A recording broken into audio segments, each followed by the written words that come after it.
morning, you guys. I'm so excited because today we are going to be reacting to the live opening of the New York Harry Potter store. There's so much to dig into. Let's get started. Obviously, I had to wear my Slytherin scarf for Pride. One of the first things you see in the store is a lot of New York specific merch saying like, oh, I'm at the Harry Potter New York store. Oh, I'm at Mancusa from, Fantastic Beasts and Where to Find Them. Now, it makes sense, obviously, why they want store-specific merch. It's important for collectors, and I totally get it. I'm not a huge fan of Mancusa, though, and the Fantastic Beasts American Wizard Society. I think compared to, like, the Ministry of Magic and Hogwarts, it's kind of, like, boring looking. It looks like someone just went to Pottery Barn but didn't get the Harry Potter stuff. Like, they literally just got, like, ottomans and put it together and said, yeah, this is a friggin' headquarters. Look at all the marble. But I will say that I do enjoy the fact that you can get stuff that's from the store itself, just because if the store ends up closing after, 5 years or something, you're going to have something from the opening. If you're going to a huge Harry Potter store, obviously one of the things you're going to want is merch from your house, especially if you're a Ravenclaw or Hufflepuff. You don't get a lot of merch in general, so the fact that there's an actual dedicated spot of the store just for you is really exciting. And the floor has little artifacts and nods to the houses, as well as the top of the shelves actually have artifacts from all of the houses. So no matter which house you're in, you are going to have merch here. I think it's funny, though, that the Slytherin had this. Most of that stuff makes sense. I mean, you put Bellatrix Lestrange as the person who represents Slytherin, although it should have been Snatty, but, that's just me. I might be a little biased. And it's really cool to see, the locket and the hourglass. And I was just a little confused when we got to the far right because it just seemed like we had a bunch of silver and vases and like tea kettles from Bellatrix's house. They're just like, yeah, she really liked drinking tea out of that one. Let's throw it up on top of the shelf. Now, I get it. It's because they go into her vault and all the stuff starts to duplicate because they're looking for Helga Hufflepuff's freaking cup. But it's just a little silly to see like all of this really exciting stuff and then just like cookware. Something that really stands out to me about the store is the decoration, is the props and the artwork and all the stuff that they really make it feel like it's an experience, like you're at Disney or Universal. You're really immersed in it. Now, I am upset because they have this freaking Gryffindor here. You're saying, Lauren, why are you salty about a statue? Well, here's the thing. It's a Gryffindor.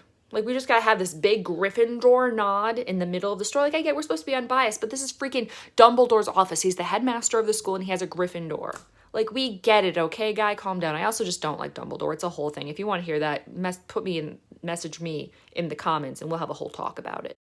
A big draw for kids or anyone who, likes joy is going to be the magical creatures area. You've got our boy over there just looking absolutely spoopy, and you have a bunch of plants and stuffed animals that you can purchase as low as $10. So it's really exciting that some of it is affordable. Now, I absolutely love stuffed animals. I actually just put in a whole like hanging shelf yarn situation in our bedroom to hold my stuffed animals. But for me, I think this is somewhere that I would pass. I might get one, but just because I think that there's a lot of stuffed animals, a lot of different places, like they have some at Kohl's right now for $10. So this is somewhere I would probably pause at, but I really do like the interactive area where you get to put your eyes in and see the little bow truckles. I don't know if I would do it right now because of COVID, but in the future, maybe I guess if I brought some sanitizing wipes and just wiped my eyes, I would try that out. The absolute best boy is guarding the Honeydukes area if you got that sweet tooth or you just want to collect the boxes because, you're a collector. I am not even exaggerating when I tell you that I got out of my mind excited when I saw that chocolate frog. It looks so squishy, but also slimy, but also looks like it's made of chocolate, and I just want to hold its little riveting throat and just squish it. Just me. But on the real, I do think this area is another area where I'd probably skip, might get one thing just to say I got it, but because you can get a lot of that stuff at the Wizarding World of Harry Potter in, Diagon Alley and Nocturne Alley and Hogsmeade, I think I would skip it, but I love it for that frog. Like, I will give it 10 out of 10 just because that is the goodest, best boy. If you're a Pottery Barn or purse stand, they've got collectibles for you. This is one of the only places you can get this stuff outside of an actual Pottery Barn store. Now, I'm not big on spending money on anything other than like stuff that brings me joy. So like Harry Potter stuff, clothes, if I've had something for like 5 years, I'm like, this has holes and I need to replace it. I'm not big on that stuff. So purses have never really been my jam. The one I have, I think was like $20 at TJ Maxx. And even that, I was like, ooh, do I need to spend that? It'll last me like probably 5 years. So for me, purses aren't a big thing. I don't think I would probably get one of those. And Pottery Barn has always been really pricey to me, but I do like how it looks. I think you can add it to your house and have this really classy Harry Potter vibe. And I do like that you can get this here and you don't have to go to a Pottery Barn store and just get overwhelmed with all the different choices. So I will say I do like that about this. A big draw is this wand area. Not only can you get items from the different characters, but you can also get them personalized with the characters' names, or you could even put your name on a character's wand or have your own. They have Hermione's wand from the actual movie and this pensieve looking thing that you're about to see, where you can hold down the wand and it'll tell you facts about the characters, and you can even duel if you have Harry and Voldemort's. I will say I definitely nerded out about the pensieve situation where you can hold the wands and get fun facts. And then when I found out you could duel, I lost my freaking mind because I can just see myself standing by the pensieve, just waiting for someone to grab Harry's wand and then just being so excited when they freak out when I'm spurting my green magic at them. I love how I just assumed that I'd be holding Voldemort's wand. Wow, okay, Slytherin. But you do have to like bring a friend or just, watch strangers until someone grabs a wand. But I do think that interactive element is very cool. An exclusive item that you can only get at the store is this golden snitch wand, only available at the New York store. As far as style goes, I do like that it has kind of an Art Deco 20s vibe to it. It's very shiny. I like that. I will say, I don't know if I'm like in love with it. I don't know if I need to have it, but I think the collector in me would just need to put it with all my Harry Potter stuff, and I would be obsessed in having it, especially because you can only get it at the New York store.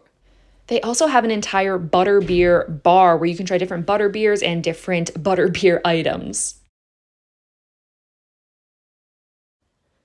For about a year and a half, 2 years now, I only drink water and kombucha. So for me, I probably would take a taste of it, but I don't think I would spend like a day in there just sitting on a stool drinking a bunch of different butter beers. I think if my husband or one of my friends got some, I'd try some of theirs, but I'm not a big soda girl anymore.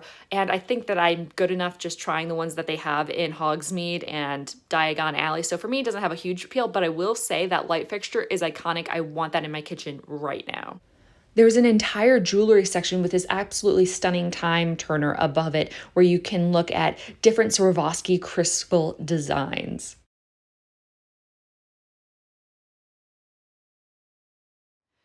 Now, again, as someone who doesn't like to spend a lot of money, jewelry is not something I usually splurge on. I like some classic items that I can wear all the time. That's really my vibe. But I will say this time turner, I gasped when I saw it. It is so pretty and shiny and detailed, and it's just so ornate and stunning to look at. And I really like that the jewelry that they have is more, I don't want to say adult, but I think with a lot of Harry Potter jewelry, it might look a little kitschy or crafty. But these are so classy and elegant. I feel like they could be real pieces that you wear every day for an extended period of time, and they would just go with any outfit, especially because you have like the Swarovski crystal ones that really just make it sparkly, which we love.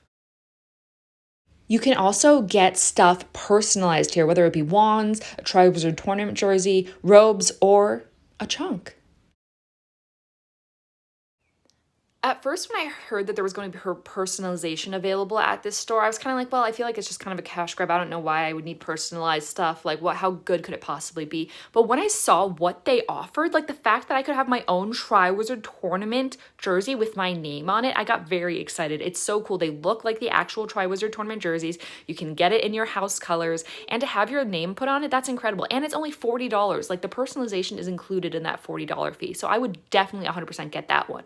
As for getting a personalized robe with like my name on the sleeve, the robes are really expensive, so for me, I don't know if I could justify that purchase. I also don't think I would really wear it out and about, except for cosplaying on TikTok and on YouTube, obviously.